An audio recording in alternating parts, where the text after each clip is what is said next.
Assalamualaikum warahmatullahi wabarakatuh. Halo sahabat biologi, bagaimana kabar kalian? Perkenalkan, nama saya Edi Suprayitno, SWD dari SMA Negeri 1 Batuan, Kabupaten Sumeneb. Pada kesempatan kali ini, saya akan menyampaikan materi tentang perubahan lingkungan dan dampaknya bagi kehidupan. Kualitas kehidupan manusia dan makhluk hidup lainnya akan sangat dipengaruhi oleh kualitas lingkungannya. Untuk lebih jelasnya, mari kita simak materi pembelajaran berikut ini.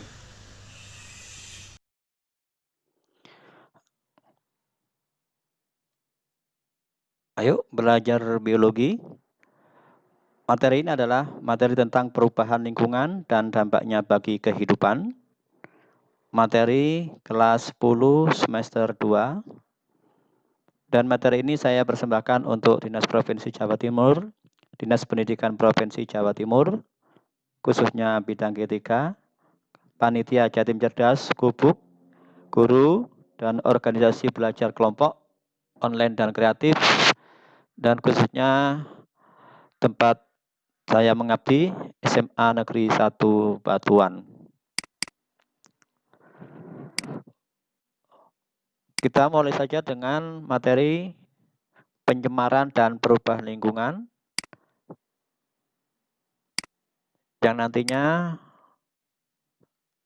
ada beberapa item. Yang pertama, pencemaran lingkungan, yang B, perubahan lingkungan, C, upaya manusia dalam mengatasi masalah lingkungan, yang D, pemanfaatan limbah. Untuk pencemaran lingkungan,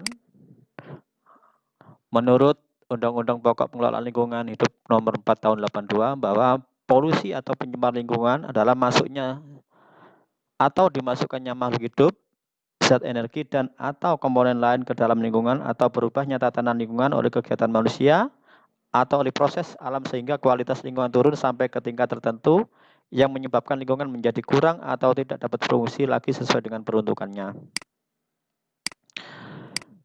Macam-macam bahan penyemar di sini ada dua,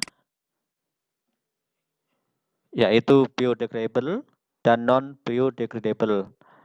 Biodegradable ada dua, terdegradasi secara cepat dan terdegradasi secara lambat. Untuk secara cepat, contohnya limbah manusia, limbah hewan, dan limbah perkebunan. Sedangkan untuk yang secara lambat, itu contohnya DDT, yang memerlukan waktu sekitar 4 tahun untuk dapat terpecah sebanyak 25%. Sedangkan non-degradable itu contohnya merkuri dan timbal serta senyawanya, aluminium, dan plastik. Dan ini memang sangat sulit terurai di dalam tanah, diperkirakan terurai sampai kurang lebih 400 tahun. Selanjutnya, macam-macam penyemaran lingkungan.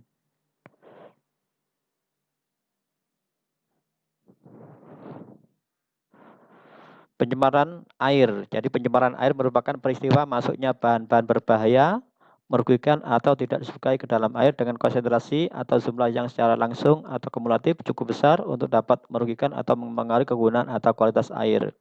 Penyebabnya ada dua, yaitu bahan anorganik dan bahan organik. Kemudian kejadiannya secara langsung maupun secara tidak langsung. Selanjutnya, pencemaran udara. Pencemaran udara ini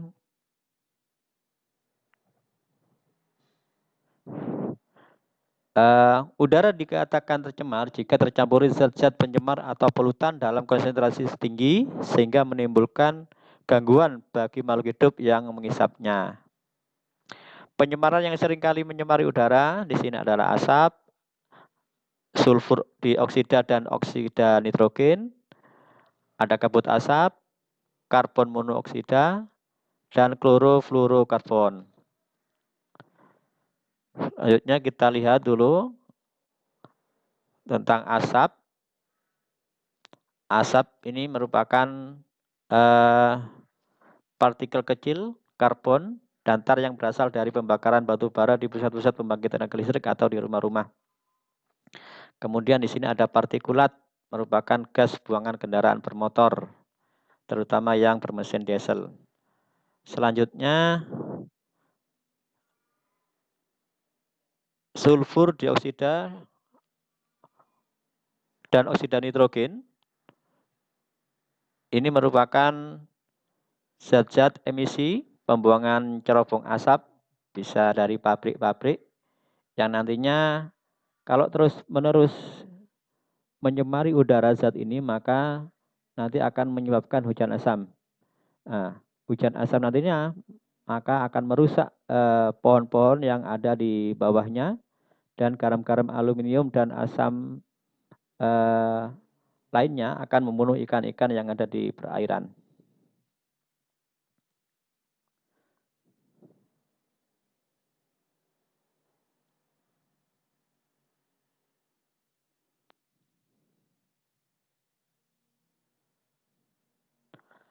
Ada istilah semuk. Semuk ini merupakan asap dan partikulat mikroskopis yang melayang di atmosfer sehingga menghalangi pancaran cahaya matahari ke bumi. Kemudian ada yang nomor 5, karbon monoksida.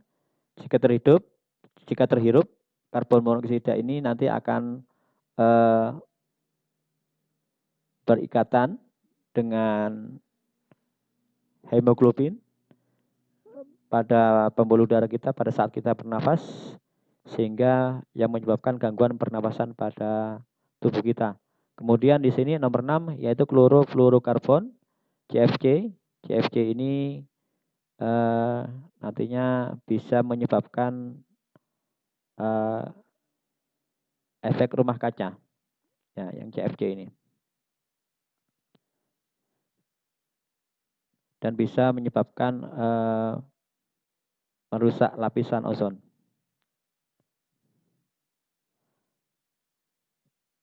Yang terakhir yaitu karbon dioksida, bahwa karbon dioksida ini di udara selain berasal dari beberapa proses alam seperti respirasi makhluk hidup, dekomposisi bahan-bahan organik, fermentasi, pelapukan batuan, pengaruh magma di bawah permukaan tanah, juga berasal dari pembakaran yang dilakukan manusia. Contohnya pembakaran bahan bakar fosil, batu bara dan minyak bumi.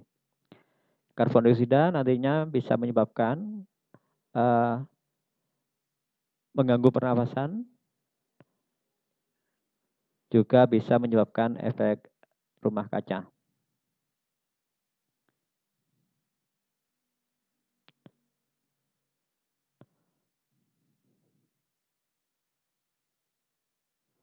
Selanjutnya adalah pencemaran tanah. Pencemaran tanah ini suatu dampak limbah rumah tangga, industri, dan penggunaan pestisida yang berlebihan pada tanah. Sehingga dampaknya menurunkan estetika tanah dan kegunaannya bagi pertanian, serta meningkatnya kandungan zat kimia beracun dan bahaya di dalamnya, dan berbahaya di dalamnya.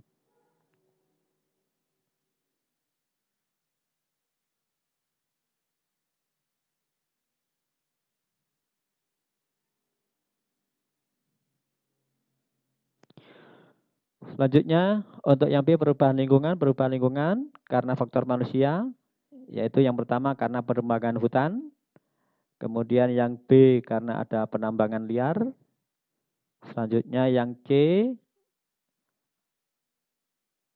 pembangunan perumahan, sehingga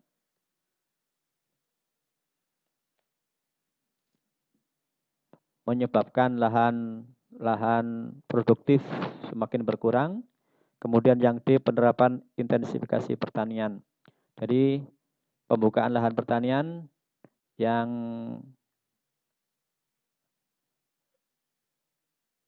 bisa menyebabkan gangguan ekosistem pada lahan pertanian lainnya.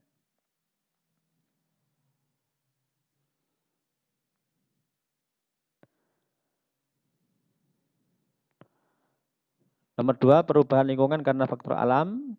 Beberapa faktor alam banyak di sini, yaitu bencana alam seperti gunung meletus, gempa bumi, gelombang tsunami, tanah longsor, banjir, angin ribut, ataupun kebakaran hutan. Upaya manusia dalam mengatasi masalah lingkungan.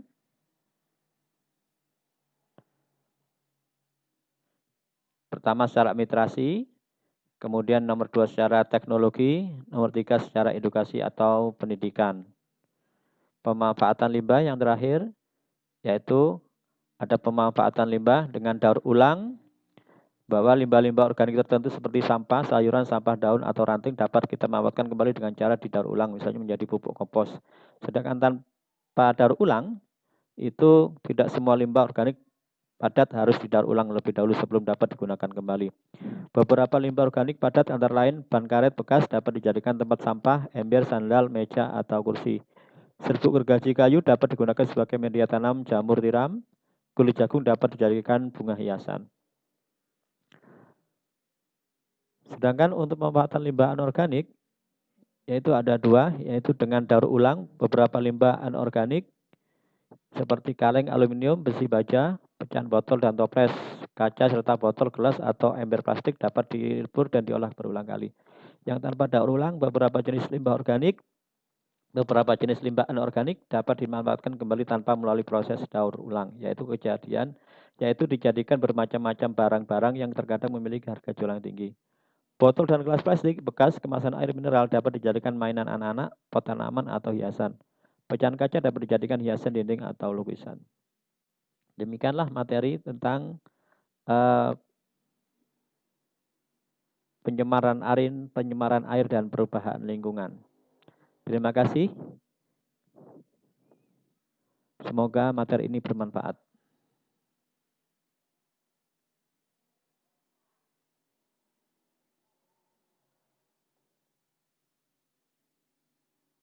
Demikianlah materi pembelajaran yang singkat ini. Semoga bermanfaat.